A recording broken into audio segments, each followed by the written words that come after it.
Friends, welcome back.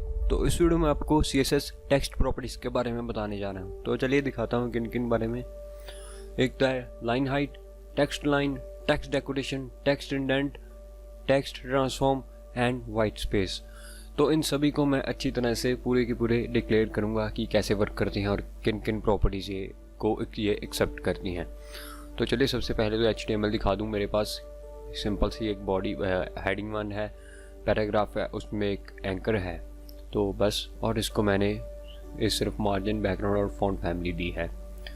तो चलिए start करते हैं सबसे पहले लाइन हाइट से। तो लाइन हाइट से पहले मैं पैराग्राफ यहाँ पर डिक्लेयर कर दूँ और इसको मैं दूँगा लाइन हाइट। तो लाइन हाइट 5 तरह की वैल्यूज एक्सेप्ट करती है। एक तो है नॉर्मल। तो नॉर्मल तो सिंपली नॉर्मल है, जैसे कि आपको दिखा दूं तो ये नॉर्मल है। और दूसरी है एम वैल्यू। और एम वैल्यू कोई भी आप देख सकते हैं, जैसे कि मैं कुछ डिफ़ॉल्ट एम वैल्यू दे देता हूँ 1.5, जो कि कॉमनली यूज़ होती है लाइन हाइट के लिए, तो आप देख सकते हैं। तो इसके बाद आते हैं पिक्सल्स। तो पिक्सल भी वेरी कॉमनली यूज़ होते हैं। पिक्सल जैसे कि आप यूज़ कर सकते हैं 10 पिक्सल्स, सॉरी 10, ये तो बहुत कम हो गया, सॉरी। मेरे ख्याल से 22 पिक्सल ठीक रहेंगे। हाँ, तो ये भी ठीक है पिक्सल्स। और इसके बाद परसेंटेज भी यूज़ होती है, तो मैं 150% कर देता हूँ, जो कि एक कॉमनली यूज़ होती है। हाँ, तो आप देख सकते हैं। तो इसके बाद यूनिट लेस नंबर वैल्यू आती है। तो वो जैसे कि यहाँ पर मैं 3 भर देता हूँ। हाँ, तो अब आप देख सकते हैं कि ये भी यूनिट लेस नंबर वैल्यू। तो ये 5 properties text line height accept करती है। तो इसके बाद आता है टेक्स्ट अलाइन। तो टेक्स्ट अलाइन। तो टेक्स्ट लाइन होता है सिंपली लेफ़्ट, राइट, सेंटर और जस्टिफाई, मतलब कि 4 वैल्यूज़। तो सबसे पहले लेफ़्ट का देख लेते हैं। तो लेफ़्ट तो अभी जो कि हमारा है वही है, तो ये लेफ़्ट ही है। तो इसके बाद आता है राइट। तो अब सारा आप टेक्स्ट देख सकते हैं कि राइट में हो गया है। इसके बाद आता है सेंटर। तो ये हर एक लाइन को सेंटर में अलाइन कर देगा, आप देख सकते हैं। और उसके बाद आता है आखिर में जस्टिफाई। तो यह कुछ जैसे कि आप देखेंगे कि मैगज़ीन में होता है वैसा ही है, लेकिन लेफ़्ट ही ठीक है। लेफ़्ट को ही ज़्यादा प्रेफर करते हैं और वही यूज़ होता है, तो पढ़ने में भी आसान होता है लेफ़्ट। और इसके बाद आता है टेक्स्ट डेकोरेशन। तो उसके लिए मैं एंकर लूँगा सबसे पहले तो, और उस पर टेक्स्ट डेकोरेशन की एग्जांपल दूंगा। तो टेक्स्ट डेकोरेशन मैं नन कर दूंगा। तो आप देख सकते हैं कि मेरे पास यहाँ पर एक एंकर है, और उसको अगर मैं डिफ़ॉल्ट दिखाऊं तो सबसे पहले मैं यहाँ पर होवर कर देता हूँ। मुझे होवर का यहाँ पर ख्याल से ज़्यादा बेटर एग्जांपल होगी अगर मैं होवर कर दूँ। तो आप देख सकते हैं कि यहाँ पर मेरे पास एक अंडरलाइन है। अगर मैं रिफ्रेश करूँ और जब मैं यहाँ पर होवर करूँगा तो आप देख सकते हैं कि अंडरलाइन है वो अब नहीं हो रही। तो टेक्स्ट डेकोरेशन की और बहुत सारी प्रॉपर्टीज़ होती हैं, जैसे अंडरलाइन, ओवरलाइन और लाइन थ्रू, और उनको मैं आपको दिखा देता हूँ। मैं यहाँ पर एक बार और पैराग्राफ सेलेक्ट करूँगा और उसको टेक्स्ट डेकोरेशन दूँगा, जैसे कि अंडरलाइन। और सिंपली इसका मतलब है कि अंडरलाइन हो जाएगा हमारा सारा पैराग्राफ, तो आप देख सकते हैं। और इसके बाद आता है ओवरलाइन। तो ये अंडरलाइन के ऑपोजिट ऊपर की और सभी लाइनें कर देगा। और इसके बाद लाइन थ्रू। तो ये भी आपने किसी भी देखा होगा वेबसाइट में, जैसे कि कोई भी वेबसाइट, अमेज़ॉन या वगैरह, स्नैपडील, उस पर जब काट कर लिख देते हैं तो ये वैसा होगा।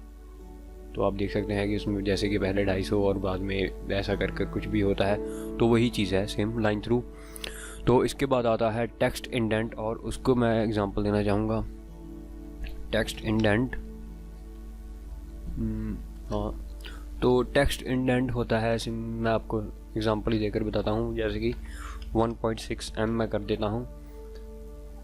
तो ये देखना कि यहाँ से ये थोड़ा सा इंडेंट हो गया आगे की ओर। तो इसका भी पैराग्राफ्स, जब आप कोई बहुत सारे पैराग्राफ जैसे कि न्यूज़पेपर में होता है तो ये इसको यूज़ किया जाता है। तो ये नेगेटिव वैल्यू भी एक्सेप्ट कर लेता है, जैसे कि 1.6 तो अब ये नेगेटिव में चला जाएगा सिमिलर। तो आप देख सकते हैं ये होता है टेक्स्ट इंडेंट। तो यहाँ पर मैं माइनस नहीं कर रहा हूँ, सिंपली यही रहने दूँ। और इसके बाद आता है टेक्स्ट ट्रांसफॉर्म। तो उसकी एग्जांपल मैं हेडिंग 1 पर देना चाहूँगा, जो कि बेटर है। तो टेक्स्ट ट्रांसफॉर्म, तो टेक्स्ट ट्रांसफॉर्म की होती हैं वैल्यूज़ जो है लोअर केस, अपर केस और कैपिटलाइज।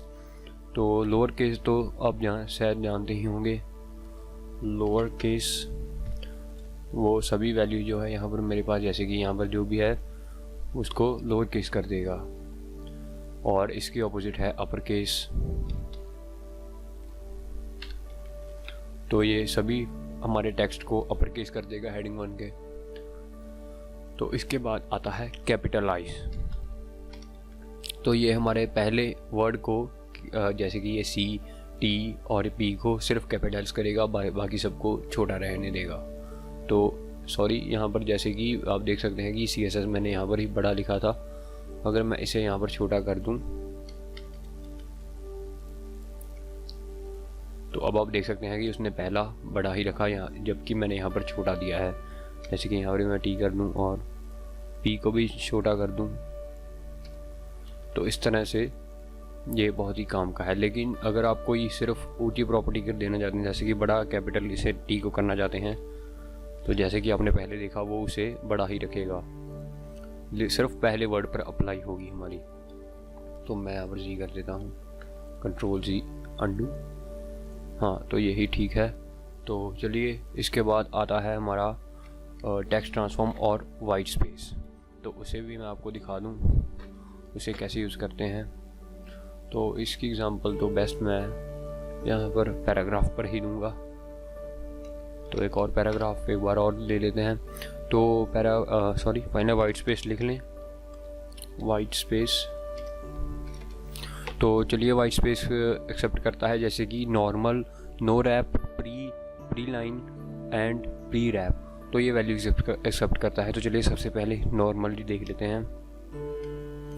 तो नॉर्मल आप देख सकते हैं कि जैसे सिर्फ नॉर्मल ही है यहाँ पर, लेकिन इसका एक और बहुत अच्छा यूज़ है, जैसे कि यहाँ पर बहुत सारी स्पेसेस डाल दूँ मैं, और यहाँ पर और बहुत सारी, जैसे कि बैक कर दूँ, और जैसे कि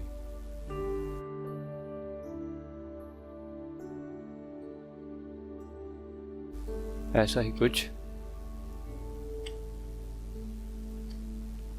जी हाँ, तो चलिए बैक करके रिफ्रेश करते हैं तो आप देख सकते हैं कि इसमें कोई चेंज नहीं हुआ। तो इसके बाद आता है नॉर्मल के बाद नो रैप। तो वो भी मैं आपको एग्जाम्पल पहले दिखा दूँ, फिर ही आप समझ सकेंगे अच्छी तरह से। तो आप देख सकते हैं कि सारा हमारा टेक्स्ट वो है एक लाइन में आ गया। तो इसका तो बहुत ही कम यूज़ करते हैं काफ़ी, लेकिन होता है यूज़ इसका, कहीं कहीं होता है, बहुत बढ़िया इसका यूज़ है। तो इसके बाद आता है प्री। तो आपने HTML में भी प्री टैग देखा होगा, तो ये इसके सिमिलर ही है। जैसा कि आप देख सकते हैं कि यहाँ HTML में जैसा जैसा लिखा है ये वहाँ पर वैसा वैसा शो कराएगा। वैसे ही सभी टेक्स्ट आप देख सकते हैं कि वैसे ही शो हो रहा है। तो चलिए इसके बाद प्री के बाद आता है प्री लाइन। तो इसका यूज़ होता है जैसे कि ये मल्टीपल स्पेसेस जो है, जैसे कि मैं आपको मल्टीपल स्पेसेस डालनी भूली, जैसे कि मेरे पास है यहाँ पर, तो उन्हें इग्नोर कर देता है लेकिन लाइन ब्रेक को नहीं। तो मल्टीपल स्पेसेस को इग्नोर कर देगा। तो आप देख सकते हैं कि जितने भी मल्टीपल स्पेसेस थी हमारी वो सभी इग्नोर कर दी इसने। तो चलिए प्री लाइन के बाद आता है प्री रैप। तो उसका भी वर्क देख लेते हैं।